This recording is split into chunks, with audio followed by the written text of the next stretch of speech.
ئێمە هەردوو لامان لە قیدارێکین کە ڕەگ و ڕیشەی بە قوڕایی نیشتمانە چۆتە خوارەوە. ئێمە بووین دروشمی فێدرالی و مافی چارنووسمان بەرز کردەوە. تاریخی ئەحزابی سیاسی لە وڵاتە دەگەڕێتەوە بۆ 90 ساڵەمە پێش. هەتا ئێستا هیچ حزبێک حرفێ لە دروشمەکەی نهاتۆتە دی، تەنها یەکێتی نەبێ دروشمەکەی هاتۆتە دی.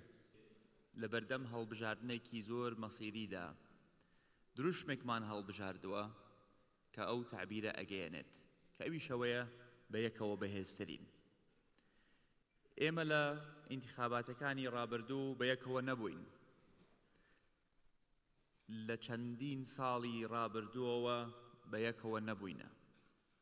هەر لەم سلەیمانیە خۆشەویستە کە خۆمان ئامادە ئەکرد بۆ ئینتیخابات، شەڕەپەڕۆ دەستی پێ ئەکرد، شەڕەوتار دەستی پێ ئەکرد. سیراعێکی نابەجێی نێوخۆییمان هەبوو کە تەنها زەرەری بە خۆمان گەیاند. یەکێتی نیشتیمانی کوردستان و بزوتنەوەی گۆڕان لەژێر چەتری هاوپەیمانی یەکیان گرتووەتەوە چکەن بە یەکەوە بەهێزترین. بە یەکەوە باشتر ئەتوانین دیفاع لە ماف و شایستەکانی ئێوە بکەین. بە یەکەوە باشتر ئەتوانین شەڕ بکەین لە پێناوی پاراستنی قەوارەی هەرێمی کوردستان.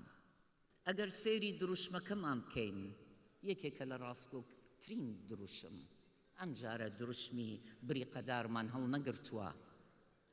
بە یەکەوە بەهێزترین، بە یەکەوە جوانین، بە یەکەوە ئەتوانین مافی گەل و ئەم خاکەمان وەرگرین. بە یەکەوە ئەتوانین کەرکووک و ناوچە دابڕێنراوەکان و مافی پێشمەرگە و مافی زیندانی سیاسی و مافەکانمان لە بەغا وەرگرین.